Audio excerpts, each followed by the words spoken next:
Okay, so good day everyone. Let us continue the discussion for the static pressure variations. Now let us proceed to the measurements of static pressure. So there are a few common ways to do that. So what we will be discussing here is the usage of manometers. But before that, let us have a brief recall of the barometer. So the barometer kasi, so this barometer is quite important, especially at the early stages of the hydraulics, the branch of hydraulics, kasi nga wala pa namang masyadong gamit. So again, how does this barometer work? So we have a liquid exposed to the air and another inside a tube, which at the inside exists a vacuum. Now, due to the law of hydrostatic equilibrium, this point or this liquid will find its way so that the pressure inside and outside shall be equal. Specifically, at this point here. Yung nasa ilalim. Ito nandito. So, i-make sure niya na equivalent yung pressure dyan. So, paano? Yung pressure galing dun sa nasa loob and yung nasa labas. That's hydrostatic equilibrium.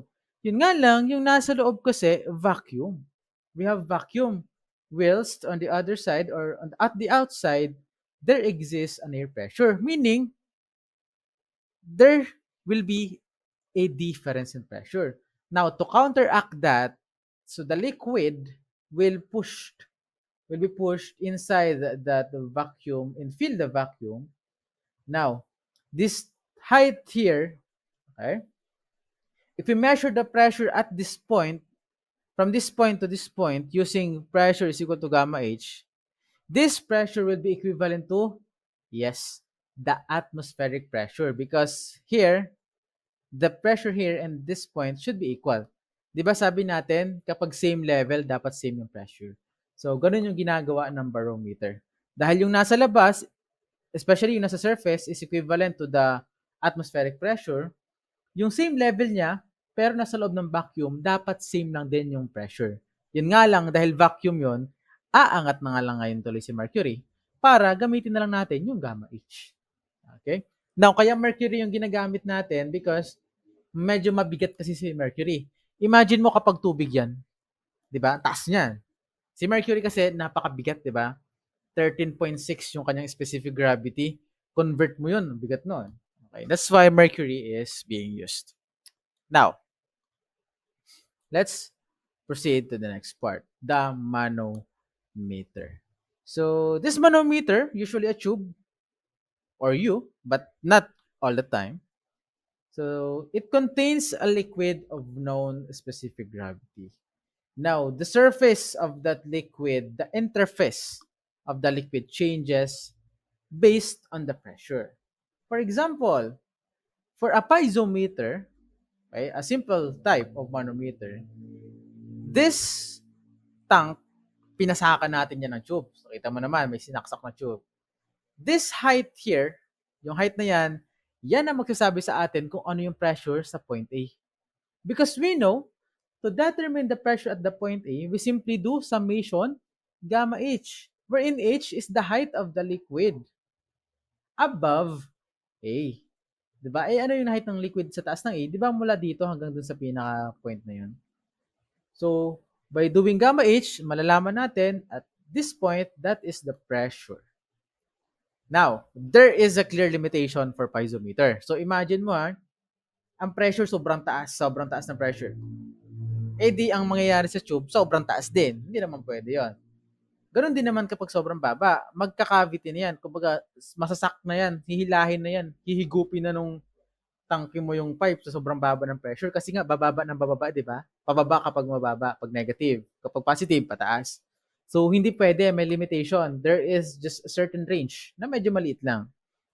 Kaya, meron tayong tinatawag na U-tube and differential manometer. So, sometimes U-tube manometer and differential manometer have similar figure or characteristic, especially the shape. However, the clear distinction between the two is that the differential usually measures the pressure difference in a closed fluid system, wherein the YouTube measures the one na exposed. So kapag exposed, usually YouTube manometer yan. Kapag naman closed, usually differential manometer naman yung tawag doon. So how does this work? Let's look at the anatomy. Oh, mabilis na tingin lang, mabilis na tingin. This one, if you look, merong point A, and then the other side is exposed to the atmosphere. Now recall. According to the Pascal's law, or how about we know about the hydrostatic equilibrium, liquid at same height should have the same pressure. Meaning, this point C and point D have equal pressure, right? Point C and point D have equal pressure. Now, at point C, what contributes? What directly contributes to the pressure at C? Yes, the pressure at A, if there's any, multiply to the height. We can also say, sir, the height from this point to this point. That's also a good observation. However, what if the height here is not given? We are only given the pressure at A. So kapag ganon, yung pressure at A lang yung ibinigay, pwede na natin sabihin, pressure at A plus yung height from this point to this point times gamma. Now, bakit okay lang po yun? Well, the pressure at A will tell us agad-agad ano yung pressure caused by this height. Kasi yun na ang nakapatong kay A. Ano ba yung height na nakapatong kay A? Di ba ito rin naman? And so that is enough. How about at point D? Well, it's quite simple. What is the liquid above D? Ano bang nakapatong sa point D? Yes, yun lang. So, siya na yung isasama natin. Hopefully, that is clear. Well, we have more examples later on to clarify, to expound our knowledge. Now, sir, how about this part? Hopefully, this is self-explanatory, but if not, let me explain to you. Note that from point C to point D, this liquid is the same. Nakita mo? They are of the same color, which implies that these are the same liquid. So, same lang po yung liquid na nagta-travel from point C to point D. Ngayon, if we equate the pressure at this point, and you will notice, they are the same gamma, they are the same height. Right? Now, if we do an equation, if we make an equation, the pressure at D usually is equivalent to gamma times H D sub E, this one, plus gamma H, this one. Now, on the other side, yung nasa C naman, i-move na natin, nasa ilalim na siya, di ba? Lilipat natin dito. We will have pressure sa A times pressure gamma times height BC, then add natin gamma H. Hopefully, you can notice that we can basically cancel this one. And ganun talaga yung nangyayari. Kasi nga, pababa yung isa, paakyat yung isa. Now, in principle or in practical application, when the elevation is going down, di ba, pataas yung pressure. Kapag the elevation is going up, the pressure is, yes, getting lower. So, since they are of different nature, usually nagka-cancel out talaga yan sa totoong buhay. But for mathematics, to make things simpler, if they exist on the same elevation, they are of the same liquid, they are of the same height, like kung anong nangyayari dito, we can simply cancel them out. Okay? Alright. Now, to solve manometers, we have two ways. They are quite similar, but there is a very small difference. Okay? We call those steps the direct pressure method, and the other one is using the pressure head method. So we will be using pressure heads. So pressure head method. So I'm not really sure if that is the right way to call it kasi gawa-gawa ko lang yung pangalan na yan. Basta yung gamit natin dito, pressure head. Dun sa isa, direct pressure. So for direct pressure method, this one is quite familiar to you. Ito na yung gamma H. Simply, what we will be doing is summation gamma times H. So we will be elaborating how this is applied. But for now, I'd like you to memorize or at least screenshot, okay, and read the steps. Because once we do a sample problem, we'll understand deeper what these steps meant, right? So we will be choosing a starting point, mark the interfaces. When we say mark the interfaces, yan yung mga part na nag-change yung liquid from oil to water, from water to mercury. So, ima-mark natin yon. We will be marking those points to recognize them easily para makita agad natin na nagpalit yung liquid. Equate horizontal points. So, when we say horizontal points, horizontal. We simply equate or mark the points wherein we see that the elevations of the liquid are equal. Hopefully, you have a rough idea why we do that. Bakit kailangan nating i-equate yung mga points sa same ng elevation? So hopefully you have a rough idea, 'di ba? Alam na natin, nagkaka-idea na kung bakit kailangan ipag-equate. So, yun 'yun. And sum the pressures along the path. Diba sa number 1, nagpili tayo ng starting point? Because on manometers, we have starting point and end point. So, nasaan yon? Let's say this one. The point A, the one that exists here, we can say that this is the starting point. And the end point is the other side of the manometer, the point E. Pero pwede rin naman kay E tayo magsimula, tapos pabalik. Okay, so bahala tayo. Pero if you notice me solving, what I do usually is to start at inside the YouTube manometer. So A, and then I do the last part, and the last part is the E. Okay, yung exposed sa air. For differential manometers, since this is a closed system, kahit saan lang, depende sa trip ko ako nagsisimula. Kung saan ako nadadalian. Okay, depende sa problem basically. Now, if we traverse a path, so ano bang ginagawa natin dyan? Magsisimula tayo kay A, then magsasummation tayo ng gamma H. From A, tatravel lang tayo, susundan lang natin yung pipe. Tapos bababa. So mag-a-add tayo. Ano po yung i-add natin? Gamma ng water times yung height na to. You know? Yan, yung height na yan. Tapos itong height na to. Tapos dahil ito naman paakyat, negative. Tapos paakyat, negative. You'll see that in a bit kapag nag-discuss na tayo ng mga examples. And so kapag moving downward, positive. If we are moving upward, the pressure or the gamma H shall be subtracted. Yeah. So now all of the summation will be set equal to 0. And then if there's a known, we can solve that unknown. So mas maiintindihan natin yan kapag nag-example na tayo. Now, onto another method. This one uses pressure head. Initially, we have already discussed kung paano mag-convert ng pressure head, di ba? So, from mercury or from any liquid, we multiply the height of that liquid to its specific gravity. Then, that will be our formula to find the height of water. So, madali lang ang conversion papuntang water. That's why, at step 1, we select reference unit.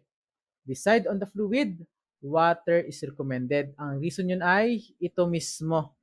Kasi ang daling mag-convert ng pressure head papuntang water. Okay?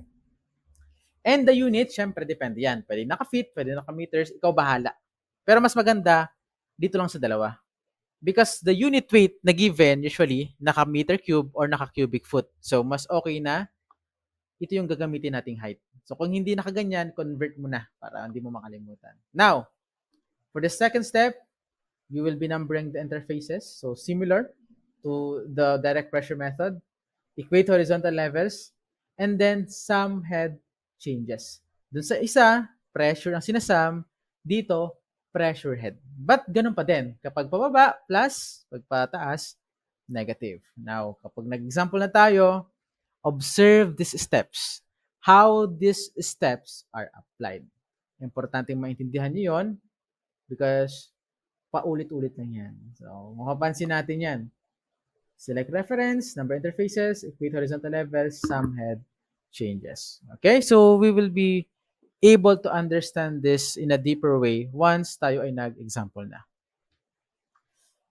Now, let us recall these important points we have to remember for this topic. After this, we will end the video, and then for the next video, we will be solving sample problems. So, puro sample problems na yung kasunod. Okay? So, pakita na natin. Para ano ka na, ma-surprise. Surprise. Ano? Yan, isa, dalawa, tatlo, apat, lima, anim. Okay? So, we will be solving those sample problems. Now, here are the important points. The pressure at a point in a fluid is the same in all direction. So, yung tawag natin doon, Pascal's law. Ano? Any increase in pressure at or on point in the fluid will cause the same increase in pressure at some other point. So, alam naman na natin yun, di ba? Kung anong ina dito, yun din ang ma-add sa iba. It's just that, minsan, kasi dahil mas nasa malalim na location yung isang bagay, mas may nakapatong na liquid sa kanya, kaya nagkakaroon ng variation in pressure. Yun na yung gamma H. So, absolute pressure is the pressure above that of a vacuum. Yung standard atmospheric, yun ang nasa sea level. So, tandaan na natin ito, di ba? 101.325 or 14.7 PSI. So, si gauge pressure, pressure that is above or below naman no atmospheric. Yan. When the weight of a static fluid is considered, the pressure in the horizontal direction is constant. However, and the vertical direction, it increases with depth. Diba yun ang sinasabi natin earlier? If the liquid is of the same height, kapag same lang ng height, anong nangyayari sa pressure? Yes, equal ang pressure. Pero kapag magkaiba ng height, ano ang pressure? Yes, the difference in pressure is gamma H. So, recall lang natin yan. Ito na yan. Yan. If the fluid is incompressible, yun naman yun. Lahat ng mga inaaral natin liquid dito, incompressible. This one is quite important as well. For small changes in elevation, the static gas pressure, air, gas, can be considered constant or basically negligible because the specific weight is very small. So kahit mag-gamma H pa tayo, ano ba ang gamma ng gas? So if you search, I believe for air around 12 Newton per cubic meter. Now, recall natin ilan yung water? Parang layo, di ba? Yes. That's why ninineglect na natin. Unless sobrang taas. Halimbawa, ang height mo ay 2,000 kilometer, medyo may effect na yon. Pero kung 10 meters lang, parang walang talab yun, di ba? 10 times 12, 120 lang yun eh. Kumbaga, parang uminom ka ng parang pumunta ka sa Only Wings, pero parang yung kinain mo, hanggang dito lang, hindi umabot. Yan. Ganun yun. So, ninineglect na natin yung air. The pressure at a point can be represented by its pressure head. So, minsan, ang ginagamit natin para ma-quantify or ma-identify ang pressure sa isang point, yung pressure head, which is yung height of a column needed to produce the pressure. And so, hopefully, malinaw si pressure head sa atin. And atmospheric pressure can be measured using barometer. Aware tayo dyan. And then, manometers can be used to measure small pressure in pipes or tank. Pwede ring differential manometer kapag indifference in pressure naman between two pipes. Okay? Now, kung gusto natin malaman yung mga pressure na yon, gagamitan natin ang manometer rule, which is na-discuss natin dun sa previous slide. So, this concludes the concept we have to know about the variations in pressure or static pressure variations. So, up ahead are sample problems that I hope maintindihan ninyo, makatulong para mas maintindihan natin na maigi yung topic. Okay? So, that's it. See you sa kasunod na lecture. Mag-aaral ka na mabuti. Bye-bye. Shush! Shush!